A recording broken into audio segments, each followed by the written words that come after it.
إله إلا الله وحده لا شريك له ونشهد أن سيدنا وسندنا وحبيب ربنا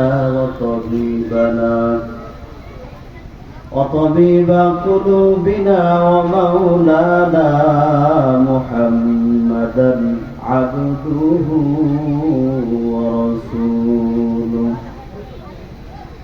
الذي أرسله الله تعالى بالحق بشيرا ونذيرا. أما بعد فأعوذ بالله من الشيطان الرجيم. بسم الله الرحمن الرحيم.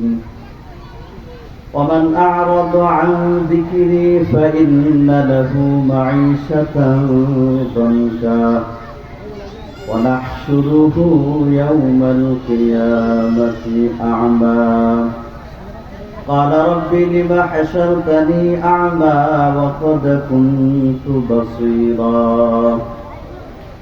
قال كذلك أتتك آياتنا فنسيتها وكذلك اليوم تنسى.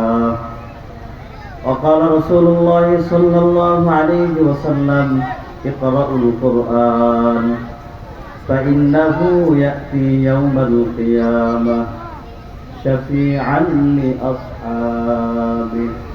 صدق الله مولانا العظيم وصدق رسوله النبي الكريم ونحن على ذلك من الشاهدين والشاكرين والحمد لله رب العالمين. الحمد لله মদিনাতুল উলুম কওমি হাফিজিয়া মাদ্রাসার উদ্যোগে আজকের ওই তাফসীরুল কোরআন মাহফিল, উক্ত মাহফিলের সম্মানিত সভাপতি সাহেব, দিগার উলামায়ে কেরাম, মুরব্বিন আযম, সামনে উপস্থিত দিনদার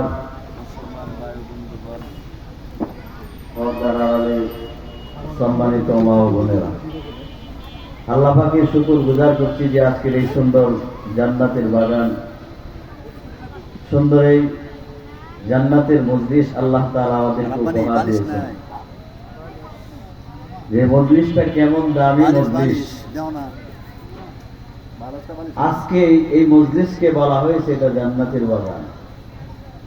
অতক্ষণ ছিল ঈদগানার মাঠ, আর এখন হয়েছে এটা জান্নাতের বাগান। জোরে বলি সুবহানাল্লাহ। আল্লাহ রসুল বলেন যে এটা কেমন দামি একটা মজলিস। রসুল বলেন এই মজলিসে বসলেই গুনাহ মাফ। সুবহানাল্লাহ। পয়গম্বর বলেন এই মজলিস কেমন দামি মজলিস। قال رسول الله صلى الله عليه وسلم مجلس فقه خير من عبادة 60 سنة। রসুল বলে এটা এমন একটা মজলিস, দামি মজলিস, যে মজলিসের মধ্যে কেউ যদি অল্প সময় ব্যয় করে, পয়গম্বর বলেন তার আমলনামায় আল্লাহ তাআলা 60 বছর নফল ইবাদতের সওয়াব দান করবেন।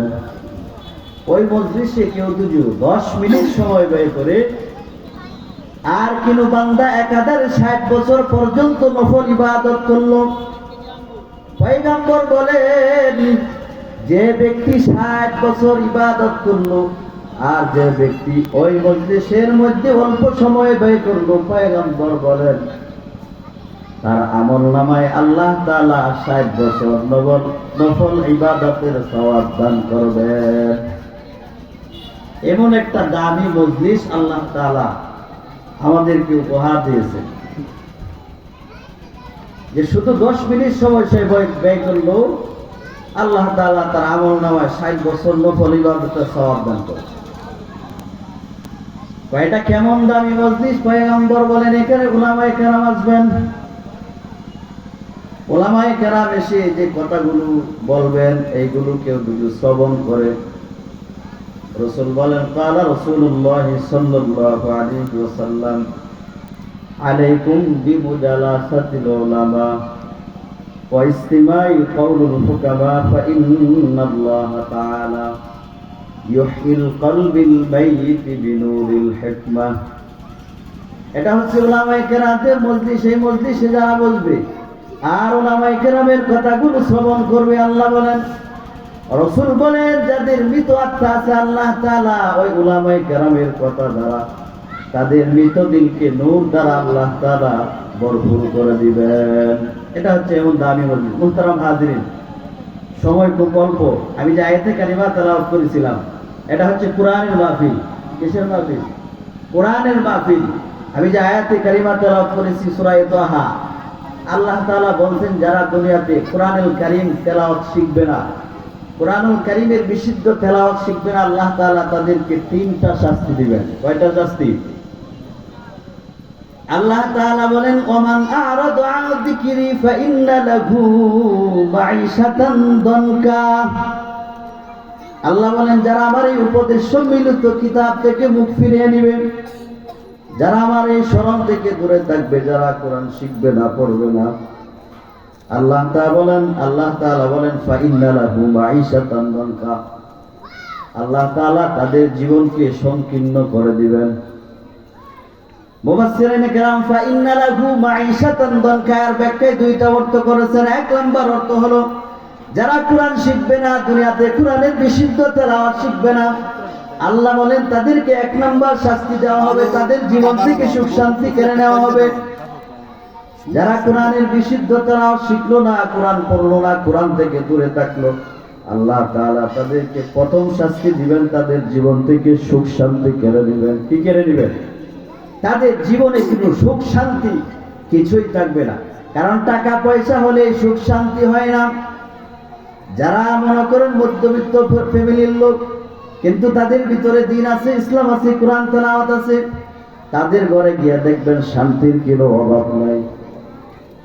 আর টাকা পয়সার মালিক কিন্তু শান্তি নাই, কারণ তাদের ভিতরে কোরআন তেলাওয়াত নাই, কোরআনের শিক্ষা নাই।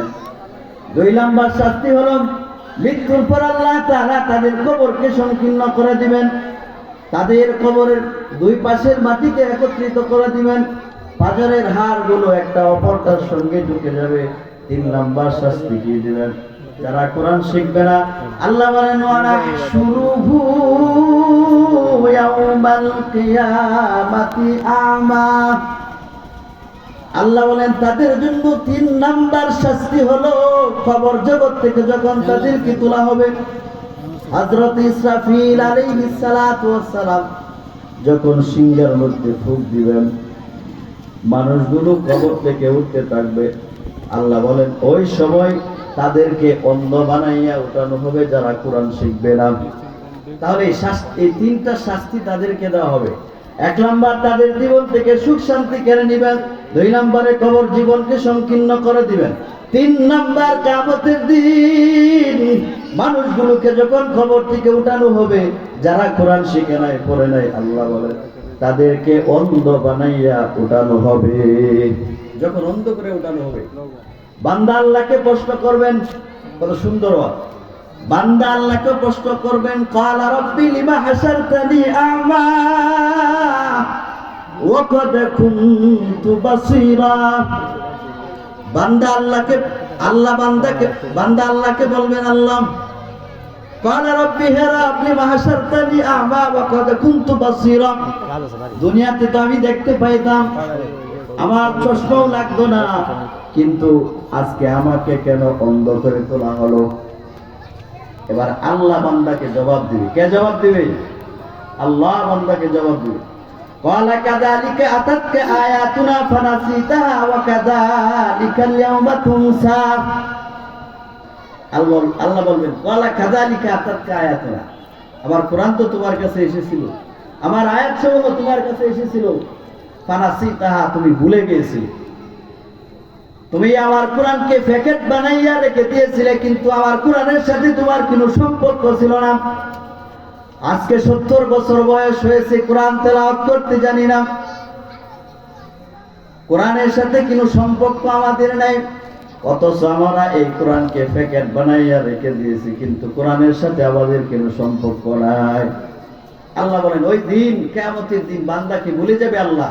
ওয়া কাযালিকা আল-ইয়াওমা তুনসা, আল্লাহ বলবেন আজকের দিনেও আমি তোমাকে ভুলে গেলাম। এই জন্য কোরআন তেলাওয়াত শিখতে হবে আমাদেরকে। এটা কোরআনের মাহফিল, এই যে কোরআনের মাদ্রাসা, কোরআনের মাদ্রাসার মাহফিল, এখানে কোরআন শিক্ষা দেওয়া হয়। রাসূল বলেন, কালা রাসূলুল্লাহ সাল্লাল্লাহু আলাইহি ওয়াসাল্লাম, ইকরাউল কুরআন ফাইন্নাহু ইয়াতি ইয়াউমাল কিয়ামাহ। রাসূল বলেন, তোমরা কোরআনুল কারীম তেলাওয়াত করো, কারণ ওই কোরআনুল কারীম তোমাদেরকে কিয়ামতের দিন সুপারিশ করে জান্নাত পর্যন্ত নিয়ে যাবে। এই কোরআন তোমাকে সুপারিশ করে জান্নাত পর্যন্ত নিবে। এই জন্য নিজে কোরআন শিখেন, সন্তানকে কোরআনের মাদ্রাসায় দেন, সন্তানকে দুই কোরআনের মাদ্রাসায় দেন। মৃত্যুর পরও আপনার কবর জগতে শান্তি হয়ে যাবে। আর একটা ঘটনা বলে আমি শেষ করে দিব। আল্লামা ইমাম ফখরুদ্দীন রাজি রহমতুল্লাহ আলাইহি তিনি তাফসীর ইবনে কাবিরের মধ্যে ঘটনা এনেছেন। পয়গম্বর মুসা আলাইহিস সালাতু ওয়াস সালাম তিনি একদিন এক কবরের পাশ দিয়ে যাইতেছিলেন। এমত অবস্থায় তিনি দেখলেন কবরের মধ্যে আযাব হয়।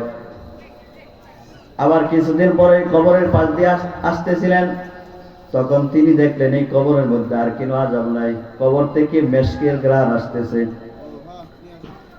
পয়গম্বর মুসা জিজ্ঞাসা করলেন আল্লাহকে, দয়ার মালিক, কি ব্যাপার, ঘটনা বুঝলাম না। কিছুদিন পূর্বে যখন আমি এখান দিয়ে গিয়েছিলাম এই কবরের মধ্যে আযাব দেখতে পাইলাম, কিন্তু আজকে কেন আযাব নাই? আল্লাহ বলেন, মুসা, ওই কবরের যে বাসিন্দা আছে ওই বাসিন্দার ছেলেকে আজকে মাদ্রাসায় ভর্তি করা হয়েছে। উস্তাদ তাকে পড়ায় দিয়েছেন বিসমিল্লাহির রহমানির রহিম। ওই শিশু বাচ্চা যখন আমাকে রহিম বলে ডাক দিয়েছে, রহমান বলে ডাক দিয়েছে, আমি আল্লাহ তাআলা ওই বান্দাকে সঙ্গে সঙ্গে ক্ষমা করে দিলাম। এই জন্য মোহতারাম হাজিরিন, আপনার সন্তানকে কোরআন শিখান, কবর জগতেও আপনি শান্তি পাবেন। আল্লাহ তাআলা সকলকে কোরআনুল কারীমের বিশুদ্ধ তেলাওয়াত সকলকে শিখার তৌফিক দান করুন। ওয়া আলাইনা ইল্লাল বালাগ। আসসালামু আলাইকুম ওয়া রাহমাতুল্লাহি ওয়া বারাকাতুহু।